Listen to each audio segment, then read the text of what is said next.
Gloire au Seigneur. Donc, je vais être un peu qui attire. On va prendre dans le livre des Actes des Apôtres. Actes des Apôtres au chapitre 1. Donc, Actes des Apôtres chapitre 1. C'est là où nous allons faire la lecture de cette parole qui nous servira ce matin de fondement.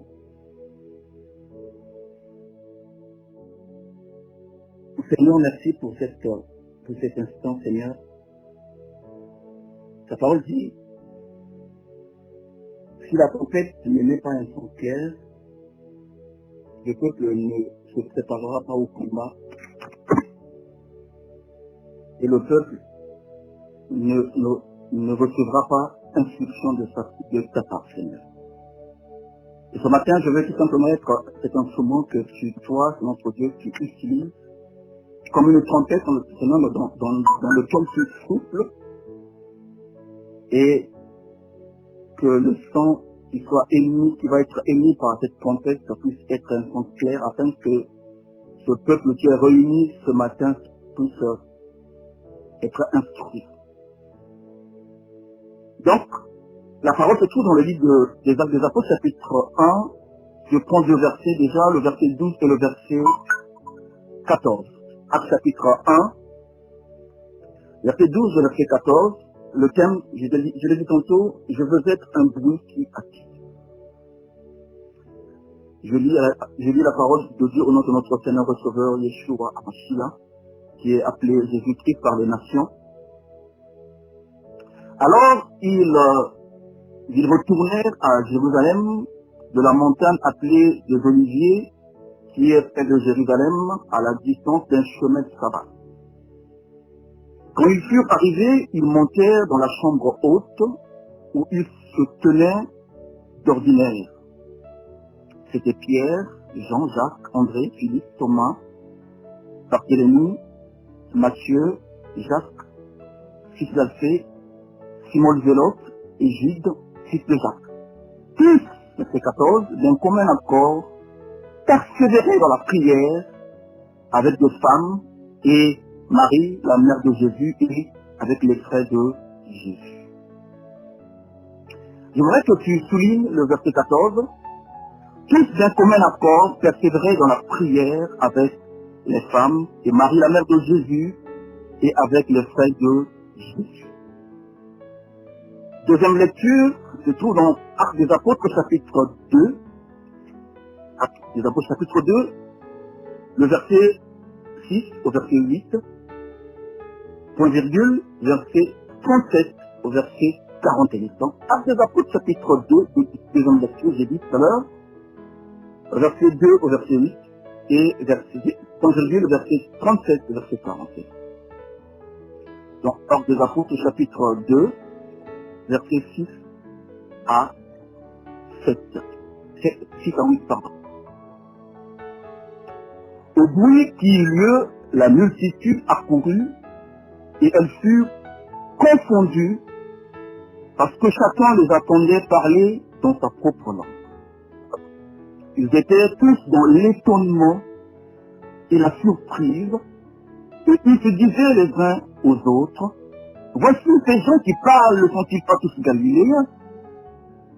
Et comment les entendons-nous dans notre propre langue, à chacun dans notre langue maternelle? Je vais aller au verset 9. Parthes, Médès, Élamites, ceux qui habitent la Mésopotamie, la Judée, la Cappadoce, le Pont, l'Asie, la Phrygie, la Pamphylie, l'Égypte, le territoire de la Libye, voisine de Cyrène, et ceux qui sont venus de Rome, juifs et prosélytes. Vous pouvez continuer la lecture. En fait, ici, la Bible nous dit tout simplement que tous ceux qui étaient là, les Juifs, nous allons comprendre plus tard pourquoi toutes ces communautés juives se sont retrouvées à Jérusalem. Nous allons prendre le verset 37 au verset 41 du chapitre 2 des Actes des Apôtres, verset 37 au verset 41. Après avoir entendu ce discours, Ils eurent le cœur vivement touchés, et ils dirent à Pierre et aux autres apôtres, hommes frères, que ferons-nous? Pierre leur dit, repentez-vous et que chacun de vous soit baptisé au nom de Jésus-Christ à cause du pardon de vos péchés, et vous recevrez le don du Saint-Esprit. Car la promesse est pour vous, et pour vos enfants, et pour tous ceux qui sont au loin, et qui sont au loin, en aussi grand nombre que le Seigneur notre Dieu les appellera. Et par plusieurs autres paroles, il les conjurait et les exhortait, disant, sauvez-vous de cette génération perverse. Ceux qui acceptèrent sa parole furent baptisés, et en ce jour-là, le nombre des disciples augmenta d'environ 3000 âmes. Parole de l'Éternel. Bien-aimés, aujourd'hui, le Seigneur m'a mis à cœur de vous parler de ce bruit qui a la capacité d'attirer. Nous connaissons les Actes des Apôtres dans le chapitre 1 et 2, souvent appelés la venue du Saint-Esprit ou la Pentecôte. La Pentecôte fait partie des 7 fêtes de l'Éternel qui nous sont décrits dans le livre de Lévitique chapitre 23 à partir du verset 16. Là vous trouverez les 7 fêtes de l'Éternel. Ou même au chapitre 22, à partir du chapitre 22 de Lévitique, vous allez voir les 7 fêtes de l'Éternel, à savoir la fête de Pâques, la fête des pains sans levain, la fête des prémices, la fête des semaines ou la Pentecôte, et évidemment la fête des trompettes, la fête qu'on appelle le jour de l'expiation et la fête des tabernacles. Je vais dire à quelqu'un que ces 7 fêtes de l'Éternel ont une dimension eschatologique, une dimension prophétique. Et dommage que les chrétiens d'aujourd'hui passent à côté de ces fêtes, les 7 fêtes de l'Éternel, et s'orientent vers d'autres célébrations. Je disais tout à l'heure que les 7 fêtes de l'Éternel revêtent une dimension prophétique. Donc la Pentecôte est l'une des fêtes de l'Éternel qui se déroulait 50 jours après la fête de Pâques. Je parle bien de la Pâque juive. On devait compter 7 semaines entières ou 50 jours jusqu'au lendemain du 7e sabbat. Donc 50 jours constituent 7 sabbats selon la façon de compter de la Bible. Cette fête, bien aimé dans le Seigneur, qui semblait chaque année se dérouler normalement, va connaître cette année-là un bouleversement inattendu, donc, du fait d'une poignée de personnes qui vont se rassembler, comme nous avons dit tout à l'heure dans Actes des Apôtres, chapitre 1, verset 12 à 14, donc 120 personnes qui vont se rassembler dans une chambre haute, et cela va radicalement changer la donne de cette fête de Pentecôte en cette année-là.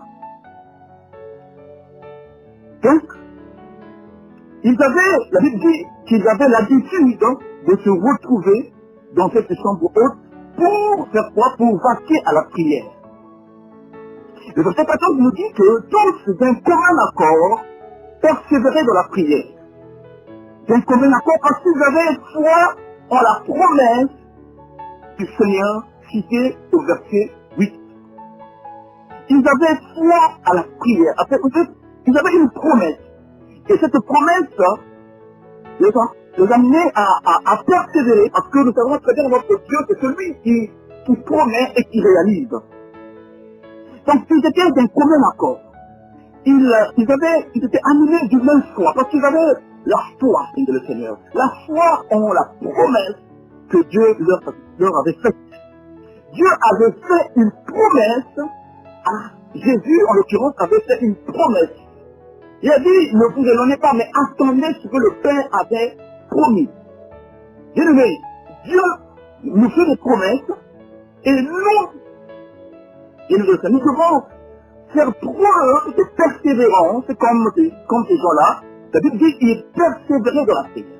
La persévérance est l'une des clés qui doit être chevillée à notre corps dans l'attente de la promesse que l'Éternel notre Dieu nous a faite. Donc, je dis, il persévère dans la prière. C'est l'attitude que doit adopter ceux à qui une promesse a été faite par Dieu. Bien, si Dieu t'a fait une promesse, tu dois adopter l'attitude de la persévérance. Comme les gens qui étaient allés, 120 personnes, ils n'attendaient pas comment, ils ne savaient même pas comment cette promesse devait s'accomplir. Et je vais dire à quelqu'un que la façon dont l'accomplissement de la promesse se fera n'est pas ton problème. Mais ton problème est tout simplement de persévérer dans la prière. Le jour de la Pentecôte, donc, je disais, va être ponctué par un bruit qui est parti d'un lieu où s'étaient donc réunis ces 120 personnes qui attendaient la promesse. Cette visitation venant du ciel qui a provoqué un bruit, conséquence tout simplement de la plénitude de l'esprit qu'ils venaient d'expérimenter. Donc cette visitation du Seigneur est venue du ciel. Ils étaient là, ils attendaient dans la espérance, dans la prière. La Bible dit qu'ils avaient l'habitude de se retrouver dans la tombe haute afin de vaquer la prière. Mais ce jour-là, la promesse tant attendue devait s'accomplir. Le Saint-Esprit est donc descendu. Je disais qu'il n'avait aucune idée de la façon dont Dieu allait se servir de ce bruit comme un appât pour attirer les âmes vers lui et donc attirer les gens. Et je voulais dire que il ne savait pas comment, il n'avait aucune idée que le bruit qui se fait entendre et que Dieu devait se servir de ce bruit pour attirer à lui les âmes. Et nous allons voir aussi que Pierre va profiter de ce bruit-là pour faire passer un message.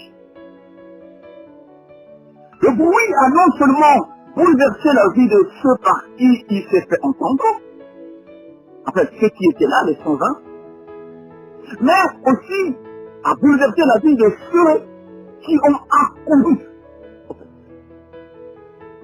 Le bruit qui s'est fait entendre a non seulement bouleversé la vie des 120 qui étaient là, mais même ils étaient étonnés, bouleversés, ce qui leur arrivait, mais ce bruit a aussi bouleversé la vie de ceux qui ont entendu, qui ont accouru au fait. Gloire au Seigneur. Le bruit qui attire la multitude a plusieurs caractéristiques. Et en l'occurrence, ce bruit de la Pentecôte qui a attiré les gens qui sont venus a plusieurs caractéristiques.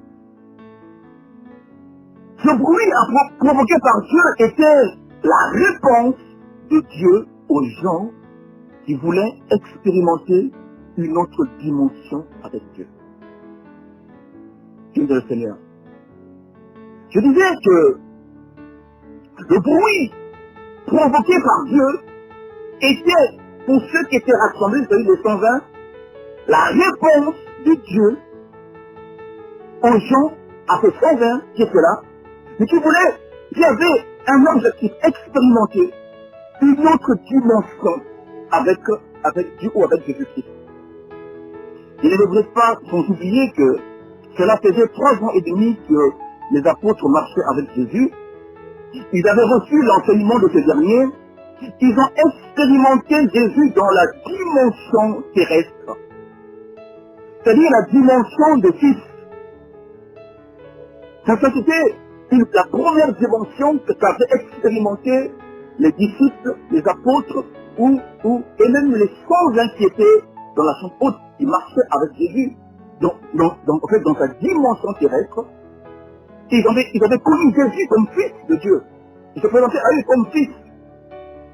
Mais là, la volonté de Dieu était qu'ils puissent expérimenter Jésus dans une autre dimension, c'est-à-dire la dimension du Saint-Esprit. Dieu, dans ta vie, tu verras que Dieu va vouloir chaque fois t'amener à expérimenter une autre dimension de lui. C'est très important. Et je voudrais dire à quelqu'un que le passage d'une dimension à une autre apporte des capacités surnaturelles. Mais pourquoi je dis ça? Nous allons voir Pierre, qui quelque temps auparavant, cela se trouve dans Matthieu chapitre 26, verset 69 au verset 75, nous allons lire cela pour nous permettre d'avancer dans dans la compréhension de ce que le Seigneur veut nous dire aujourd'hui. J'ai dit tout à l'heure que le passage d'une dimension à une autre nous apporte des capacités surnaturelles. L'apôtre Pierre qui s'est retrouvé à un moment de sa vie en train d'accomplir quelque chose en fait, auquel il ne s'attendait même pas, le jour de la Pentecôte va être propulsé dans une autre dimension et va expérimenter une autre façon de voir les choses. Dans Matthieu chapitre 26, à partir du verset 69, nous allons le lire parce que cela va nous permettre de comprendre un peu quel est le bouleversement qui s'est passé dans la vie de Pierre. Matthieu 26, à partir du verset 69. Nous allons lire cela, je lis au nom de Jésus. Cependant, Pierre était assis dehors dans la cour. Une servante s'approcha de lui et dit, « Toi aussi tu étais avec Jésus le Galilée. » Mais il le nia devant tous, disant, « Je ne sais ce que tu veux dire. » Quand il se dirigeait vers la porte, une autre servante le vit et dit à ceux qui se trouvaient là, « Celui-ci était avec Jésus de Nazareth. » Il le nia de nouveau avec serment. Je ne connais pas cet homme. Peu après, ceux qui étaient là, s'étant approché dire à Pierre, certainement tu es aussi de ces gens, car ton langage te fait connaître. Alors il se mit à faire des imprécations et à jurer. Je ne connais pas cet homme. Aussitôt, le coq chanta. Et Pierre se souvint de la parole de Jésus, que Jésus avait dite, avant que le coq chante, tu me renieras 3 fois. Et étant sorti, il pleura amèrement. Bien aimé, nous voyons Pierre, ce Pierre qui prétendait aimer le Seigneur. Ce Pierre qui disait, Seigneur, là où tu iras, j'irai aussi. Là où ce que tu mangeras, je mangerai, ce que la souffrance qui sera la tienne sera aussi la mienne. Mais ce jour-là, Pierre va renier catégoriquement, la Bible dit avec serment. Il fait les imprécations, il dit je ne le connais pas, je n'ai jamais été avec lui. Mais il avait oublié une chose, que quand tu marches avec une personne, tu finiras par avoir le même langage que la personne. Ainsi que quand tu marches avec Jésus, si tu es vraiment un disciple de Jésus, tu parleras comme Jésus. Un homme, un fils doit parler comme son père. Et Pierre s'est fait trahir non seulement par son apparence, mais aussi par son langage. Parce que la dame lui dit, mais ton langage prouve que tu parles et que tu étais avec cet homme. On doit retrouver en nous, dans notre façon de parler, les caractéristiques de notre Seigneur et Sauveur Jésus-Christ. Vous savez, en Antioche, ils ont reconnu les caractéristiques de Jésus dans la vie des disciples de Jésus. Ils appelaient, ils sont comme Christ. C'est là où on commençait à les appeler des chrétiens. Et là, je disais tout à l'heure que le passage d'une dimension, parce que là, Pierre avait expérimenté Jésus dans la dimension terrestre. Et lorsque le Saint-Esprit va arriver, Pierre va expérimenter Jésus dans une autre dimension. Ainsi, Pierre va expérimenter d'autres capacités que j'avais tout à l'heure, les capacités surnaturelles. Pierre qui a révélé Jésus mais aussi est retourné aussi à la pêche après la mort de ce dernier, du fait du désespoir. Bien aimé, le désespoir. Vous savez, Dieu peut nous faire des promesses, mais ces promesses semblent, je pèse bien le mot, semblent ne pas s'accomplir au temps voulu. Bien aimé, le temps voulu, ce n'est pas le temps de Dieu, mais notre temps. À nous, non, chaque fois qu'on nous fait des promesses, que ces promesses s'accomplissent à notre temps. Voilà pourquoi parfois nous faisons preuve de désespoir. Parfois, comme Pierre ici, il était désespéré par la mort de Jésus. Il croyait tellement en Jésus. Il croyait que c'était lui, le roi, le roi d'Israël. C'était lui qui devait rétablir le royaume de Juda. Et quand ce dernier fut arrêté, c'est quelque chose qui était impensable pour eux que Jésus puisse être arrêté. Mais ce jour-là, Jésus fut arrêté, et c'était donc le désespoir avait gagné le cœur des disciples et le cœur des apôtres. Malgré les promesses de Jésus, mais ils étaient désespérés. Et la Bible dit que Pierre était même retourné à la pêche, à sa première passion. Il était retourné à la pêche. Lui qui avait reçu la promesse que je ferai de toi un pêcheur d'hommes, pour du désespoir, est retourné à la pêche. Comment, bien aimé, le désespoir peut amener quelqu'un à reprendre les choses qu'il a laissées, le désespoir. Mais je vais dire à quel point ce matin, bien aimé le Seigneur, quel que soit le temps que la promesse fait, elle ne tardera pas. Elle peut tarder selon notre compréhension, effectivement. Mais selon la pensée de Dieu, cette promesse ne tardera pas. Elle s'accomplira pour tout, parce que c'est une promesse qui suit son cours et va s'accomplir au temps marqué par Dieu. Et le temps marqué par Dieu, c'est le temps, c'est le vrai temps dans lequel le Seigneur veut que nous puissions entrer. Et donc, l'apôtre Pierre va se voir subitement être revêtu d'une puissance extraordinaire. Alléluia. L'apôtre Pierre, donc je disais, va être amené à expérimenter une autre dimension et elle va être revêtu d'une puissance. D'une puissance. Et l'apôtre Pierre qui avait fait preuve de crainte, avait fait preuve de peur, au verset 14 du chapitre 2, va se lever. C'est même Pierre. Hein. Vous allez voir, vous allez constater qu'est-ce qui s'est passé dans la vie de Pierre. Et qu'est-ce que le Saint-Esprit peut amener dans la vie d'une personne qui expérimente cette dimension. Le verset 14 du chapitre 2 nous dit, je suis dans les Actes des Apôtres, alors Pierre, alors que même Pierre, il n'a pas changé. Mais nous avons un nouveau Pierre qui est revêtu par une puissance surnaturelle. Alors Pierre, se présentant avec les 11, éleva la voix et leur parla en ces termes.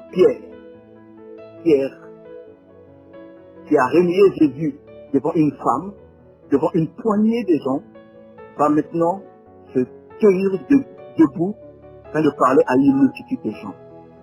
Hommes juifs, et vous tous qui séjournez à Jérusalem, ici au chapitre 2, verset 14, sachez ceci et prêtez l'oreille à mes paroles. Ces gens ne sont pas ivres, comme vous le supposez, car c'est la 3e heure du jour. Mais c'est ici ce qui a été dit par le prophète Joël. Dans les derniers temps, dit Dieu, je répondrai de mon esprit sur toute chair. Vos fils et vos filles prophétiseront, vos jeunes gens auront des visions et vos vieillards auront des songes. Et là, vous pouvez continuer la lecture. Vous pouvez continuer la lecture pour comprendre ce qui se passe ici.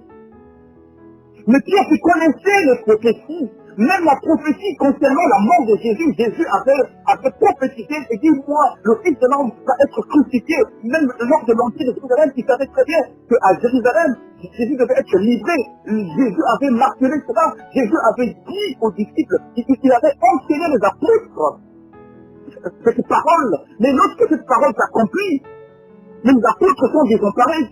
Les apôtres sont perdus. Ils sont pris de désespoir. Et pourtant la parole était là.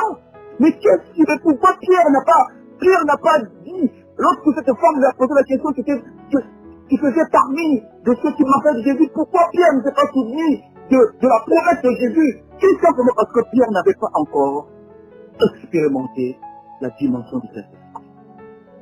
Bien-aimé, la parole, tu peux connaître la parole de Dieu. Mais si tu n'as pas un revêtement spirituel, si tu n'as pas une dimension du Saint-Esprit, cette parole ne te servira à rien. Il fallait que l'apôtre Pierre et les 11 puissent expérimenter une autre dimension. La dimension du Saint-Esprit, cette dimension provoque en nous un élan extraordinaire. Cette dimension qui a poussé Pierre à se tenir debout devant les gens et parler de la part du Seigneur. Et après son discours, au verset 37, la Bible dit ceci. Après avoir entendu ce discours, ils eurent le cœur vivement touché et ils se disent, et ils dirent à Pierre et aux autres apôtres, hommes frères, que ferons-nous?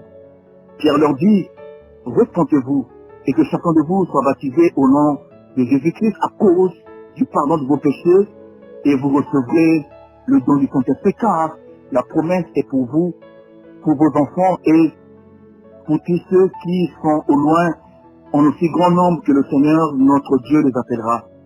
Et par plusieurs autres paroles, il les conjurait et les exhortait en disant, sauvez-vous de cette génération perverse. Et voilà un discours poussé par le Saint-Esprit. Ce qu'un discours poussé par le Saint-Esprit, un sermon poussé par le Saint-Esprit peut amener dans la vie des enfants de Dieu. Bien-aimé, à chaque parole qui sort de la bouche de Dieu, il y a une parole qui doit sortir de ce qui est quotidien. Mais que dois-je faire? Que dois-je faire par rapport à cette parole? Que dois-je faire par rapport à cette interpellation? Bien-aimé, mais aujourd'hui, nous sommes dans une génération où la parole de Dieu ne provoque rien dans la vie de ceux qui l'écoutent. Nous devons revenir au fondement des apôtres et des prophètes. Nous devons revenir, bien-aimés, à la pensée de l'église primitive. Cette église qui était puissante, cette église qui a bouleversé le monde. Et pourtant, nous sommes au temps de l'église de la fin, l'église de Laodicée. Et cette église qui est décrite dans la Bible comme celle qui a mis le Seigneur dehors, qui s'est enrichi. Et nous le voyons bien le Seigneur chaque jour. Nous expérimentons comment la richesse a englouti l'église de Laodicée, qui dit, je me suis enrichi, je n'ai rien, je n'ai besoin de rien. Bien aimé, je parle de la deuxième dimension. Cette deuxième dimension a été expérimentée aussi par l'apôtre Jean sur l'île de Patmos. Et cette deuxième dimension, bien aimé, est toujours l'œuvre du Saint-Esprit. Allons dans le livre de Apocalypse chapitre 1 pour voir comment l'apôtre Jean a aussi, lui, expérimenté cette deuxième dimension à laquelle, bien aimé, je veux que tu expérimentes aussi aujourd'hui.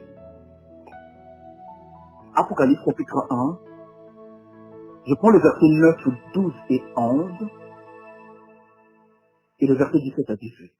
Apocalypse chapitre 1, verset 9, 11, 9 jusqu'à 12. Je lis la parole de Jésus en son nom. Chapitre 1, verset 9. Moi, Jean, c'est Jean qui se présente, moi, Jean, votre frère, qui est part avec vous à la tribulation, au royaume et à la persévérance, la même persévérance, en Jésus, j'étais dans l'île appelée Patmos à cause de la parole de Dieu et du témoignage de Jésus. Verset 10. Je fus saisi par l'Esprit au jour du Seigneur et j'entendis derrière moi une voix forte comme le son d'une trompette. C'est le même au verset 10, ça veut dire que Jean était saisi par l'Esprit. L'Esprit l'a propulsé dans une autre dimension, la dimension du jour du Seigneur.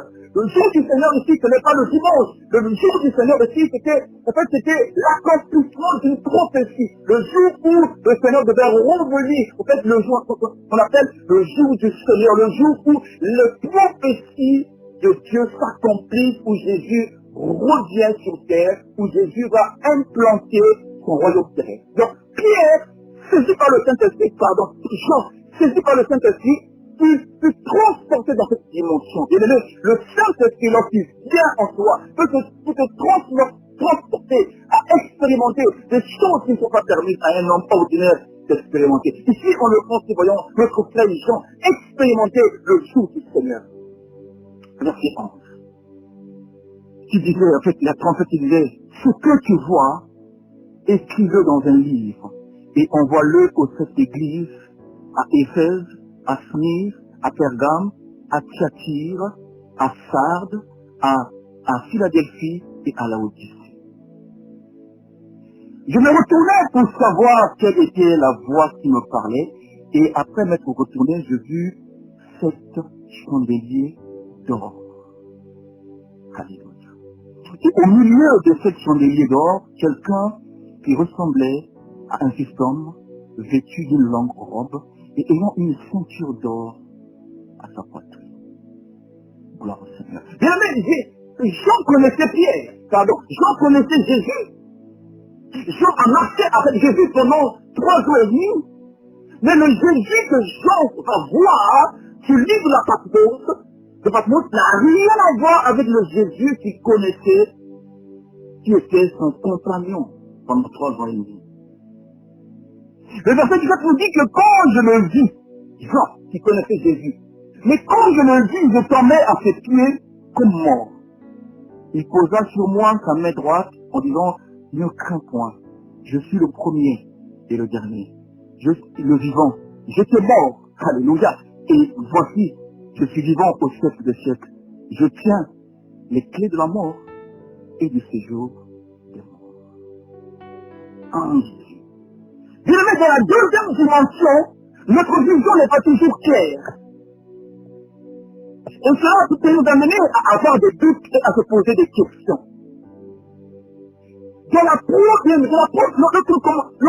Lorsque nous connaissons Jésus dans une dimension terrestre, tout simplement, on peut avoir des doutes. Même les apôtres, lorsqu'ils mentionnaient Jésus, ils avaient des doutes.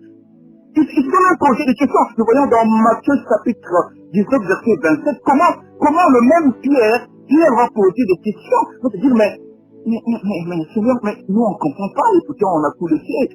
Le verset, Matthieu chapitre 19, verset 27, il dit, Pierre, prenant la parole, il dit, voici, nous avons tout quitté, et nous avons suivi.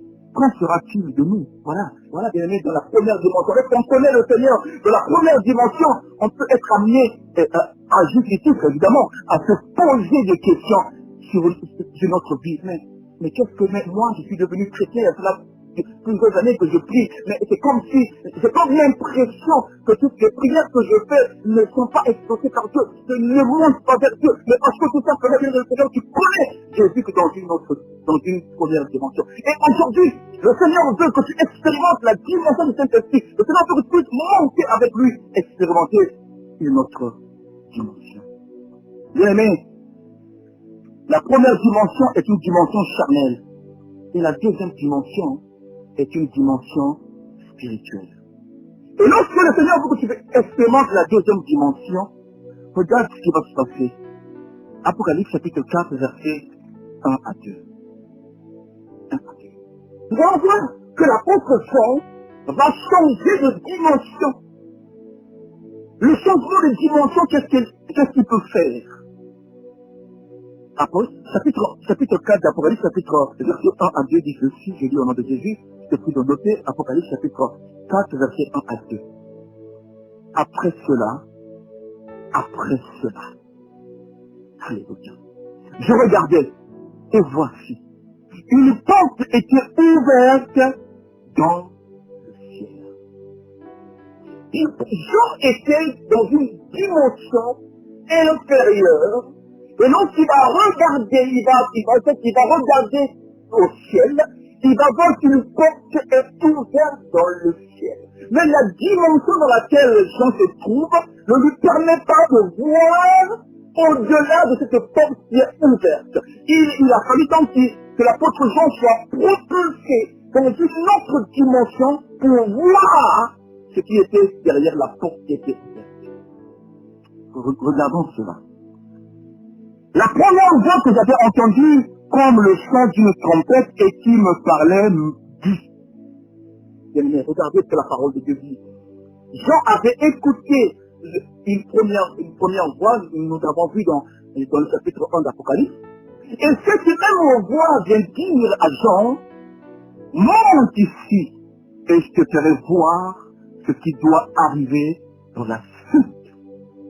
Monte ici, en d'autres termes, change de dimension. Bien-aimé, quand tu es ravi par le Saint-Esprit te permettra de changer de dimension. En l'occurrence ici, Jean dit, monte ici, je te ferai voir ce qui doit arriver dans la suite. Bien-aimé, quand tu changes de dimension, que le Saint-Esprit te permet de changer de dimension, tes yeux vont s'ouvrir et les choses qui doivent arriver par la suite n'auront aucun secret pour toi afin que tu marches la tête haute. Et oh, je prie pour que le Seigneur puisse toucher quelqu'un aujourd'hui. Je prie pour que le Saint-Esprit puisse toucher tous ceux qui écoutent cette parole ce matin et qui puissent entrer dans une autre dimension et qui puissent expérimenter l'ouverture des yeux spirituels et qui puissent entrer de la connaissance des choses eschatologiques, qui puissent entrer de la connaissance des choses qui concernent leur vie, qui concernent leur famille, qui concernent leur environnement. Alléluia.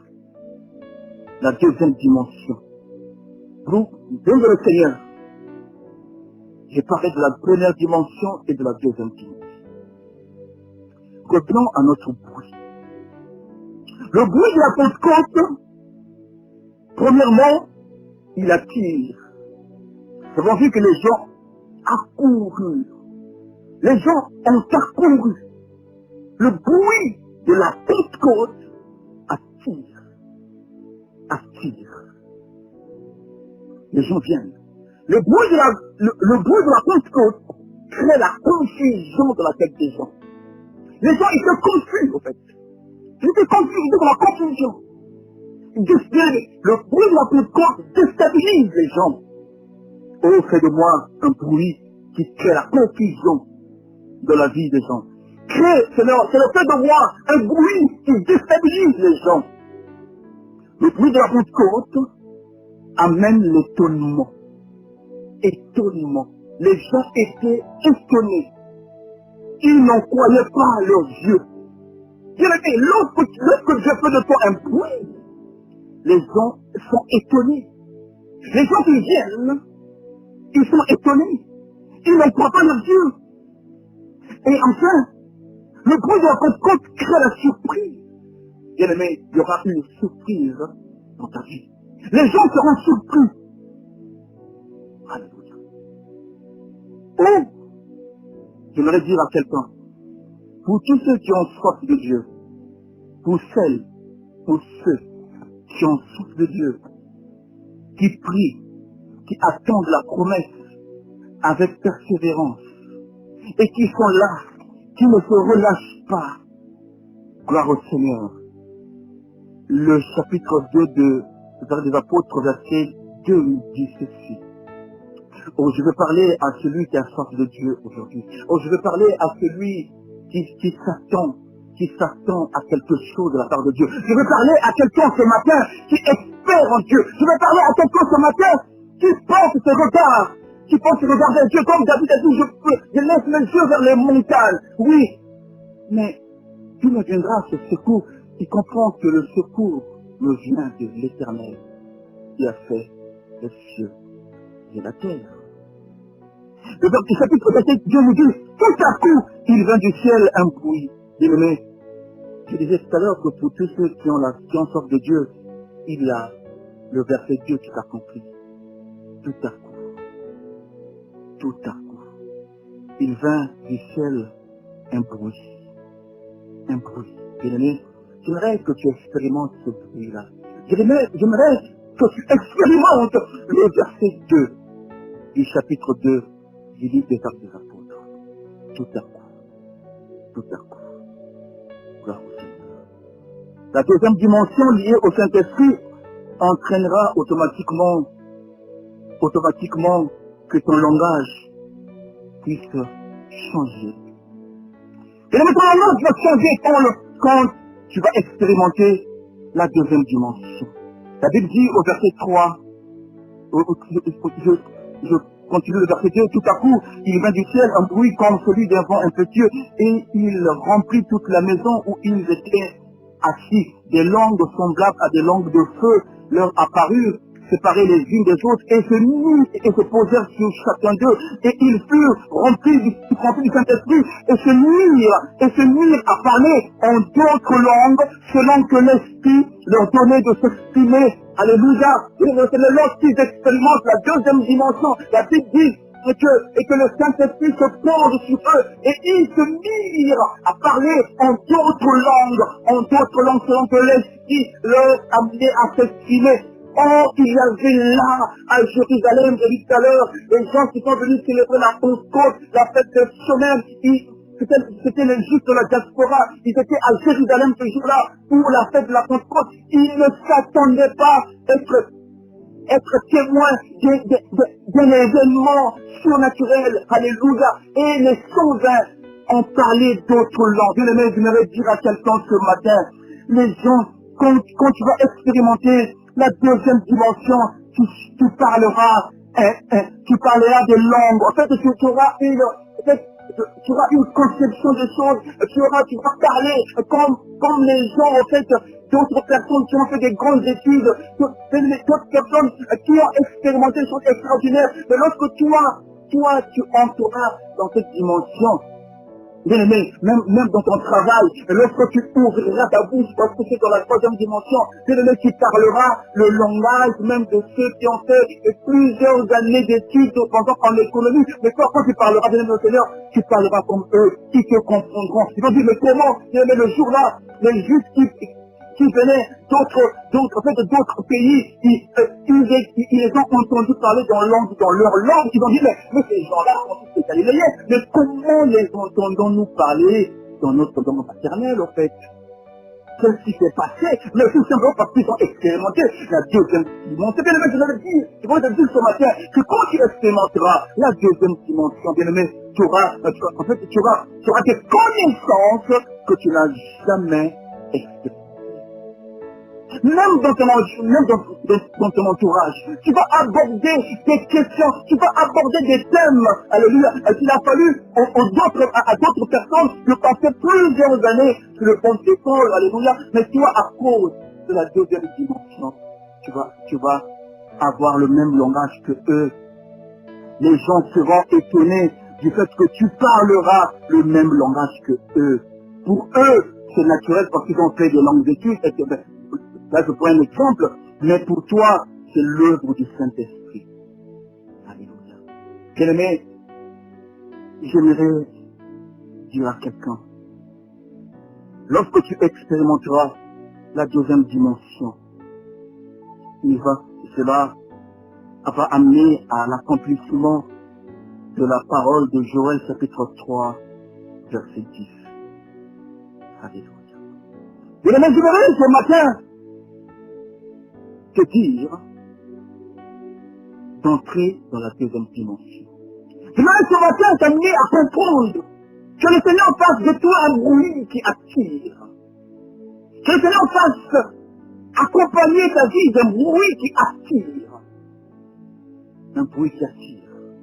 Et là, quelqu'un dit, Seigneur, fais de moi ce bruit qui attire. Mais ce bruit, c'est tout simplement, c'est parce que le Seigneur, c'est une conséquence de la deuxième dimension que tu vas expérimenter avec le Saint-Esprit. Or, que ce matin, cette parole qui est sortie puisse te propulser dans la deuxième dimension. Je vais prier pour toi. Et là, je vais prier pour toi. Que le Seigneur expérimente dans ta vie la deuxième dimension. Là où tu es, que me lève tes mains. Je vais prononcer une prière prophétique pour toi. Dieu Tout-Puissant, Créateur des cieux et de l'univers. Je prie pour tous ceux qui sont connectés ce matin. Je prie pour tous ceux c'est notre Dieu, qui ont entendu cette parole et qui sont expérimentés et qui sont propulsés dans la deuxième dimension, qui sont propulsés dans la dimension du Saint-Esprit, afin qu'ils voient, afin qu'ils expérimentent les choses comme Jean les a expérimentées ce jour-là, qu'une porte était ouverte dans le ciel. Mais Seigneur, ouvre une porte pour chacun d'entre nous et que le Saint-Esprit puisse nous propulser dans cette dimension pour que nous comprenions, afin que nos yeux puissent souffrir pour la gloire de ton nom. Seigneur, merci pour l'exaucement de cette prière. Bien-aimé, reçois la grâce de Dieu. Reçois cette deuxième dimension. Expérimente cette deuxième dimension de ta vie de tous les jours. Et que la grâce et la puissance de Dieu soient en partage. Au nom puissant de notre Seigneur et Sauveur, Jésus-Christ, j'ai ainsi prié. Nous disons tous Amen.